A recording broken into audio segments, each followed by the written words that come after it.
Hey everybody, welcome back to Bullet Basics. Today we're talking about this little pistol right here, the Walther PPS M2. We're going to talk about all the individual parts, and then at the end of the video we're going to come together and talk about what we liked about it overall. Now we already have a first impressions video, we'll link it up right here. This is a full review where we shot a number of rounds through it, kind of put it through the paces, carried it, did all those types of things, and we'll tell you what we think about it. But before we do, we're going to send it over to Norm. Now, he's going to give a marketing message like he always does. Actually, I think he might do it from this chair right here. So without any further ado, here's Norm. Hey, everybody. It's time for you to subscribe by pushing the red button below in 3, 2, 1, now. Did you do it? Ha-ha! All right, well, I am curious to see how that worked. I would love to see if it gets anyone to subscribe. If not, guys, like, comment down below. Just engage with our channel and all our channels like we always say. Show the YouTube algorithm that the gun community is alive and well on YouTube. So let's get into it. First, we're going to talk about the grip here. We're just going to come from the back of the gun and move our way to the front. Let's talk about the grip here. So this is actually one of the criticisms, not of me. I actually enjoyed it a lot. I thought it was good. There's enough grip texture. If I could have had a more aggressive one like the, I don't know, SIG SAR P365, I would have preferred it. I like more grip, but what there is on it, this kind of, I don't even know, stippling. I don't know if this is stippling or what, but I liked it. It did the job. I was able to keep the muzzle down, not have too much flip of the muzzle, and I didn't feel like it was slipping out of my hand. And it was hot weather. Geez, when we went out, it's probably 95 degrees. And so it was hot, but we were able to do well. Now, I don't know if you got too wet, whether that's water, blood, whatever it is, if that's going to slip around. I don't know, but from what we were able to evaluate, it worked. The one criticism that people did have, and I took probably 4 or 5 people out, I always forget, 5 different people out, is they say that it feels like a plasticky, kind of weird grip. I don't know if it's this rigid finger groove here that makes it feel weird for people, because it's not like it's much different than any of the grips as far as what's being used. The texture's a little bit different, but other than that, it's fine. One of the criticisms I have seen, though, is that it's very narrow for how long it is, so it's a very long and narrow grip. And so I kind of agree with that. It's kind of like the Shield. It just seems very narrow and long, and so because of that, it just feels a little bit strange. If I were going to compare it just really quickly to something, right, we have the Hellcat here, and it is definitely a longer grip, but then the Hellcat is also fatter. And so for me, this is a more comfortable grip. I prefer this one, but I didn't have any complaints really. I mean, not too much about the Walther PPS, so that's good as well. So again, I mean, it's going to do the job, so that's all I care about. So let's move a little bit further forward, or further up anyway. So we've got the trigger here, and we did in the first impressions video, we did do kind of an evaluation of the trigger. We'll do it again here really quickly just so you can see it if you never saw that video. If we're going to pull the trigger here, it's a pretty crisp break. It's really nice. Whoops. It's really nice. I like it. But where it lacks for me, let's show the reset here. Now let's see. I don't know if it's going to come across. It is audible. It is tactile technically. But I don't like it as much. Now, I will say this. When we were shooting it, I didn't really notice the trigger as much. It broke cleanly. It seemed to work really well. I liked it. I wasn't sitting there thinking, man, I hate this trigger. Whereas like when we were reviewing the EC9S, which there's actually a full review on that one as well, we liked it. But the trigger on that one, just the reset, you cannot tell when it resets. And so I had trouble when coming forward with the trigger. I couldn't tell when it reset, so I'd think I'd reset and try to pull the trigger, nothing happened. This one, totally fine. Didn't have any issues with that. It reset every time. I knew when it was reset. And so I guess, you know, it doesn't really matter if it's not extremely aggressive on the reset, that I can hear and feel it perfectly. I was able to interpret that it was reset and pull the trigger again, so that's all I care about. As far as the reset is concerned, it's a fairly short reset, not the shortest out there, but I'll take it. Going along with the trigger guard is nice and large. It's actually quite large if you compare it to, again, the Hellcat here. I like that. If you have gloved fingers, anything like that, if it's cold, you can definitely get your gloved fingers in there, and there's going to be no issue there. So that's awesome as well. Let's move a little further higher, though. Oh, I should note that there is no rail here. So if you're wanting to put lights, lasers, anything like that, that's just not going to be the possibility here. So note that. A little further up here on the On the slide, you're going to have the slide serrations, which are aesthetically pleasing, but they're also functional, right? You can do press checks right there. You can also come over the top to rack the slide, whatever you need to do, and they're aggressive. I would say that they're good. Some of the ones that we've reviewed in the past just weren't aggressive enough. They were almost ineffective. These are what you're going to want. Okay, so coming up a little higher, let's look at the sights. We showed those in the first impressions. We did mostly all of this, but you can see the sights here. This is not the base model. The base model does not come with the phosphorus night sights. These ones do, so they're glow in the dark. Man, when we were reviewing this, the sights were great. I could pick them up in indoors, outdoors, low light, obviously with the phosphorus night sights. I could pick them up, and I was very, very quick.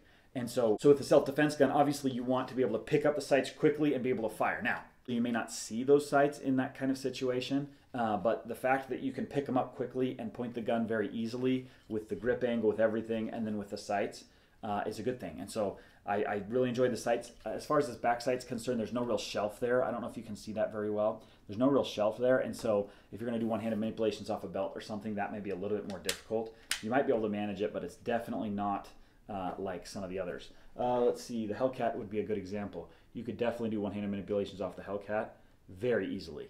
Not so much with this one. Okay, we've put off reliability for a little bit too long in this video, so we'll get to it now. As far as the reliability is concerned, 100% reliable. It did not malfunction with anything, even with some super crappy ammo we had, Max Tech, I believe it was called, and it was just whatever batch we got was horribly underpowered. It was really, really bad, and it caused a lot of them a shield. It caused my shield to malfunction. It caused the Glock to malfunction, and it just was not good. This one did not even hiccup with it, and I put several magazines through it, as well as some hollow points. Tends to be Spear Gold Dot, as well as, gosh, it's American Tactical, I think is what it's called. Regardless, it's a couple different types of hollow points, several different types of ballpoint ammo, and it just ate it all up. It was really great. So as far as the most important thing is concerned, which is reliability, 100% would count on this gun and not even worry about it. So that's the one criteria you have to get right. If you don't get that one right, nothing else matters. And so the PPS definitely got that right. Obviously, this is just one guy, one gun, but there are many reviews out there that say the same thing, and it's got a very good reputation for that just across the board. So, 2 thumbs up on that. And that's really what you're looking for. Let's move on to concealability. How concealable is it? That's kind of where it lacks. I would say that's one of the only things that it really lacks, one of the major things anyway, and the only thing that really matters to me. I don't have the other magazine around, so I'll just drop this mag so it'll be fair. But if you compare it to the Hellcat, now remember, the Springfield Hellcat has 11+1, and the PPS has 7+1. So if we were to match up the back here, it's a longer gun, the PPS here in the back, and it's a taller gun, slightly taller in the grip as well. And as you can see, the trigger guard there is just bigger, wider, and then obviously the actual slide itself, everything. It's just a bigger gun. So you've got fewer rounds and a bigger gun than when comparing to the Hellcat. That's a problem. Obviously, it's up to you. If that's something that doesn't bother you, you don't mind carrying an extra magazine to get the extra round count, that's great. If that's not a factor, then don't worry about it. For us that would rather have a gun that's the same size or smaller and have an extra 4 rounds in there, man, this is a way appealing, especially if it's reliable when comparing to the PPS. That's really where it lacks. So if that's not an issue for you, then man, it was really pretty good on every other front. Like I said, it was reliable. I was accurate with it. I really enjoyed it. But it is fewer rounds. And so when you talk about from a concealability standpoint for the rounds you're getting, it's not as concealable. It's bigger, it's bulkier, it's wider, it's everything. And so, that is something to take a note of and to understand that what you're buying. However, you are getting it for a discount, maybe $350 or less, likely less than that.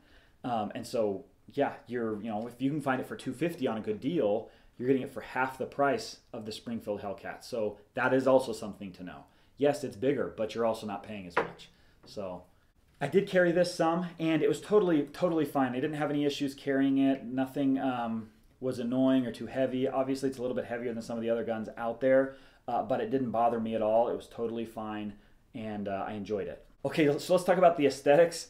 So important, right? I think it's a really pretty gun. As I already mentioned, I think the serrations add a little bit of a nice feature up here at the top. The slide doesn't look so plain because it's balanced on both front and back. And then just everything about it. The grip style looks really nice. Kind of everything about it just looks like a well-built, completed gun. And so, yeah, thumbs up on that one as well. One thing I didn't note, and I guess this kind of comes into the last point I want to make, is taking the gun overall. When we did our 8 gun review, which I'll link up here, we did do an 8 gun review where we it wasn't really a review as much as it was a superlatives video of, we pulled all 8 of the concealed carry guns we had together, and we said, hey, best trigger, best sights, best capacity, all that kind of thing. And kind of awarded it to a gun or two in each category. It was really fun to do. My wife was there, so she gave her perspective as well. The PPS was on that lineup. We didn't mention as much as we wanted to, and as I was going back and kind of looking at the video again, I wish I had. In the most improved category, I did not list the PPS, but I probably would have, to be totally honest, because I just wasn't expecting a ton from it. I liked it when I initially had picked it up and thought, oh yeah, I like it, but there's other guns out there. But when I shot it, man, when I shot it, all the stuff came together and it was a nice gun. I just kept going back for it again and again and again, wanting to shoot it more. It wasn't too snappy, it wasn't too much. It was enjoyable for a small gun, which is rare. And so, man, I guess if you're talking about that, and then we take everything else together as well, it was a phenomenal gun. I just really thoroughly enjoyed it. Much more than I thought I would. I'd heard people talk about, oh man, the PPS is such a great gun, you should try it, you should try it, you should try it. Now that I finally have, I totally understand why. It really is an awesome gun. So if you can overlook the one major issue, which is the round count of being a lower round count for a bigger gun, at least in today's age, then everything else about the gun is, man, thumbs up, go for it. It's definitely awesome. Now, obviously you need to try it because some people just didn't like the grip that I took out with me. I didn't mind it, didn't even bother me at all, but other people were like, I just don't like that grip. I'd rather go for a different one.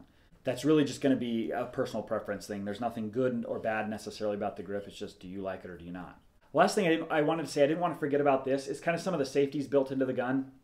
Obviously, there's a trigger blade safety there, as well as a loaded chamber indicator. It's really not an indicator as much as it's just a cutout, so that if there is brass or metal of some sort in there, in the chamber, you'd be able to see it. It'd be kind of glistening here at the top. Let's see if you can see that right here. It's just a little cutout right there. As well as in the back, a striker indicator. Let's see if we can bring that up in view here. There's a striker indicator here so that if the striker is back and ready to fire, you know that you're locked and loaded.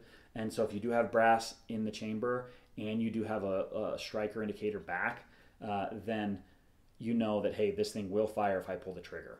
That goes away. Let me make sure. The striker indicator goes away. If you can see that. It goes away after the round has been fired, and so you know that the striker is not back and that the gun should be safe. Obviously, you still want to be safe with it, but that's good to know.